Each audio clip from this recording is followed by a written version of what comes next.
essential.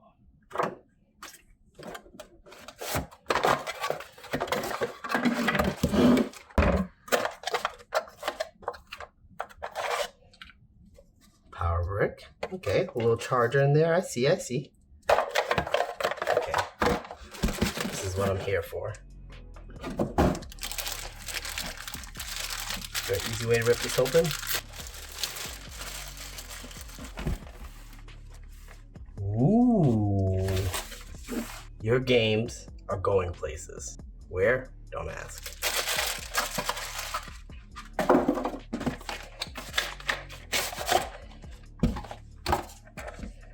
Well, this is the big moment where I get to see my Steam Deck. Of course, there's one more thing I have to cut. Thank you, Valve, for making me have to work hard for this.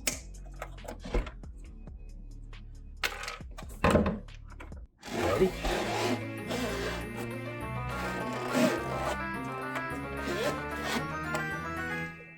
Ooh. Ah. Ooh. So this is the 64 gigabyte Steam Deck. I ordered it and got it in about 4 days, which honestly, I was impressed because when I was looking at the shipping times, it said it would take 1 to 2 weeks, and honestly, I wasn't happy about that, but they got it to me quick. So if we go around the device, oh man, this thing is so cool. One thing that shocks me about this, immediately touching it for the first time, is it's very, very light.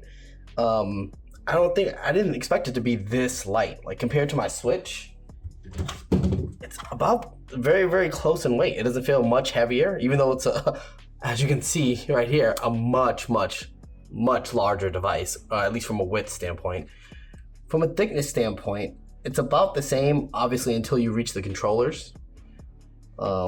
But very, very similar in thickness and size and weight. So the reason I got the 64 gigabyte version is because I have plans on upgrading this to 256 gigabytes. I had an SSD already, and I thought, why spend $130 if I already have a 256 gig SSD for this? Let's turn this on. While we wait for it to boot, I guess we should really actually look around the device since I kind of skipped that earlier. So on the top, obviously you have your L2, L1, R2, R1. You have your volume buttons to the right of the L1, L2. A 3.5 millimeter headphone jack, USB-C for charging and for data output, because you can actually do HDMI out, keyboards, mice, and everything out of this port. And you have the power button. Along the front, you have your face buttons, your A, B, X, Y. Honestly, this is basically your standard Xbox controller layout. Your D-pad, A, B, X, Y, dual analogs. You have this is probably a menu button and a home button. You have the 2 massive trackpads, which, whoa, even without the device fully on, you can feel the haptic feedback that these things output. Ooh, that feels nice. And then you have a Steam button and what actually is probably a menu button. So I need to figure out what that is. Device is on, but let's finish by going along the bottom. You have your SD card slot, which I am going to utilize. Even though I am updating this to a 256 gig SSD, I'm still going to put a 256 gig SD card in here as additional storage. Along the sides, you don't really have anything.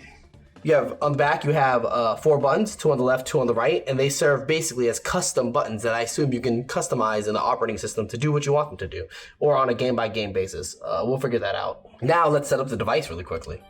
So it's your standard basic setup. They ask your time zone. We're central. I'm here in Texas.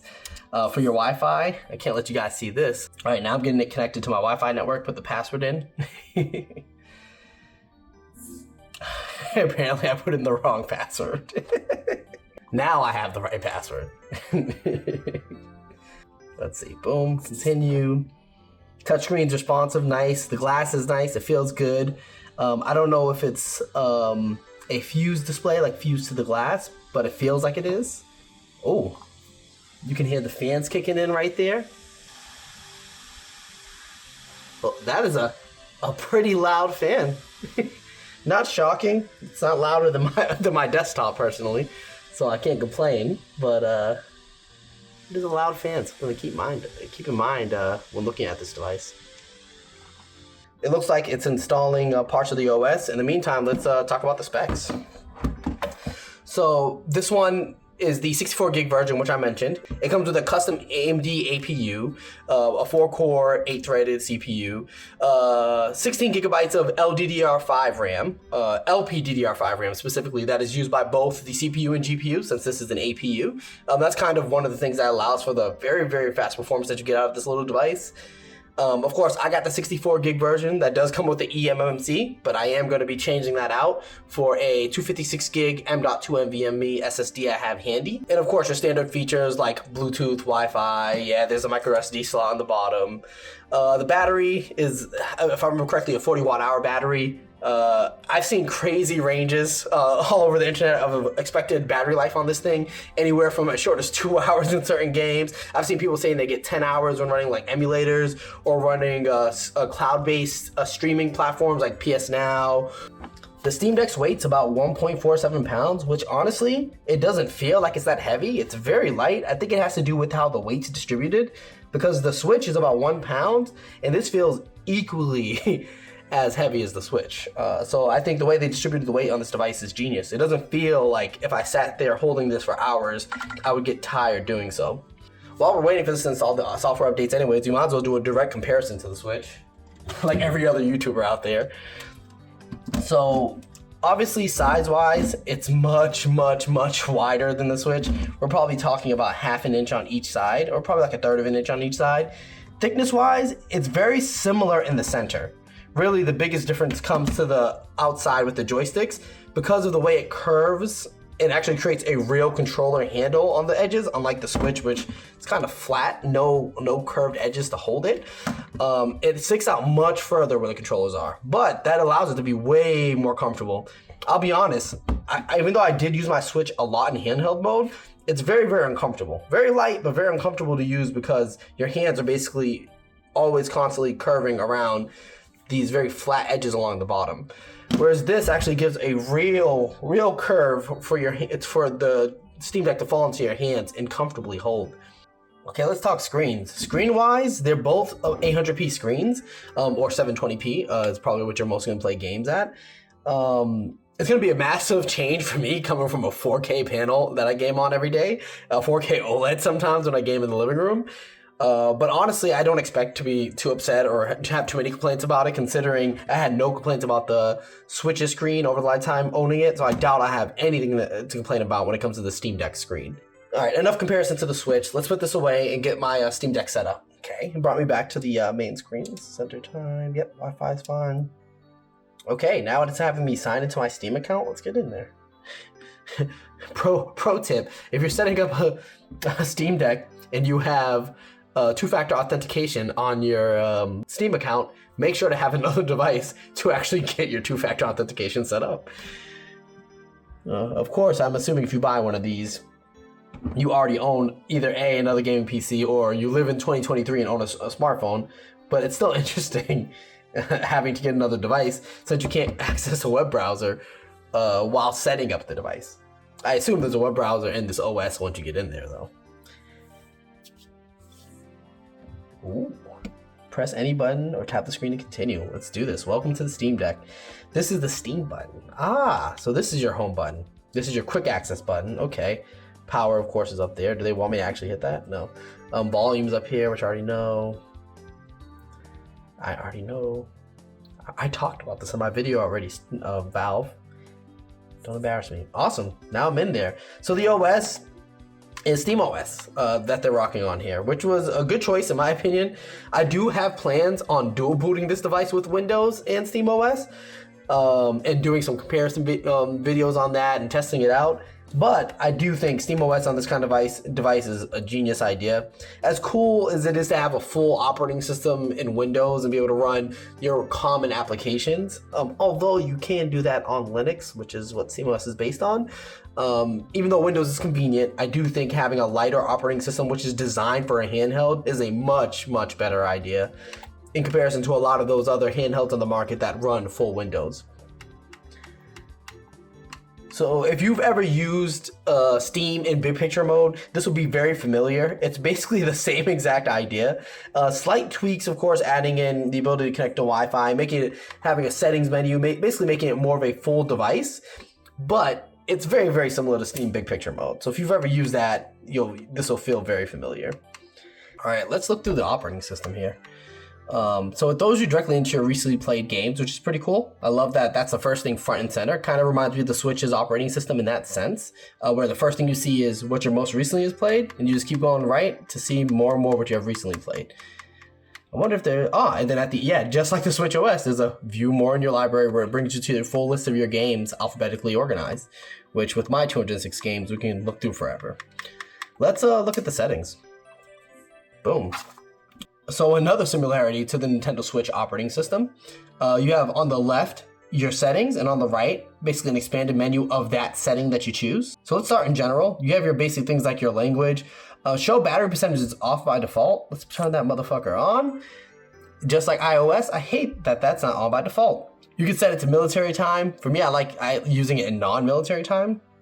If we go to system, you have your ability to check for system updates. You can change yourself actually from stable to beta. I actually may be going into beta, knowing myself. I love testing new features to operating systems. I did that with Windows 10, Windows 8. Didn't do it with Windows 11. Definitely probably gonna throw myself into the beta builds. You can turn on developer mode, which I wonder what settings that gives you. Don't see any yet. So you can format your SD card and look at basically information about the device, like what version of the OS that you're on, your OS variant, your OS version, basically a bunch of boring stuff, which unless you plan on flashing or updating your OS is irrelevant. You have security options where you can basically have a lock screen on this device. Again, kind of like your standard laptop, smartphone, Switch. Set up a passcode or a lock screen when you first turn it on. Your standard internet settings. You can control the notifications, which is actually going to be very neat. I'm probably going to go in here and turn off all my friend notifications because I hate the constant pop-ups from Steam telling you that somebody's playing a game. You have the ability to change the brightness of display in here. Adaptive brightness is on by default. I'm probably going to turn that off because I like adjusting brightness myself. For now, I'll keep it on since I'm just going to format my OS soon when I upgrade anyways.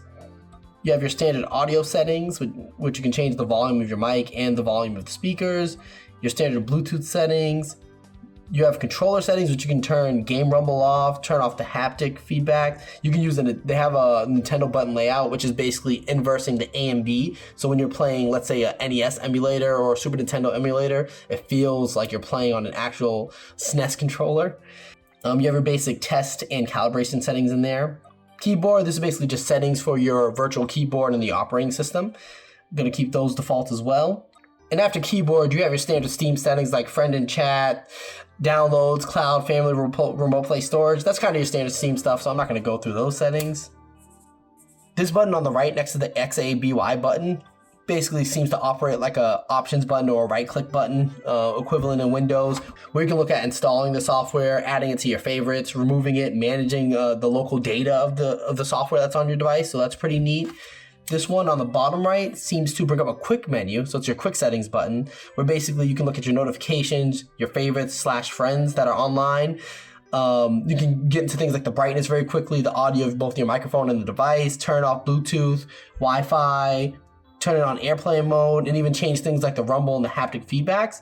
There's also a menu where you can change out basically the battery mode from performance. You can limit frame rates on the fly while in game. But you can basically play around with things to extend the battery life of this device. So if you're on the go and you want to push another hour out of it, you can probably play around with these things, drop frame rates, drop the TDP, and get better battery life at the cost of performance. All right, and after that, the last one is this bottom left Steam button, which brings up on the left hand side just your basic Steam settings. Like you can look at your library, the store, your downloads, your settings, which is neat. And I imagine in game it probably brings you back to the home screen of the OS.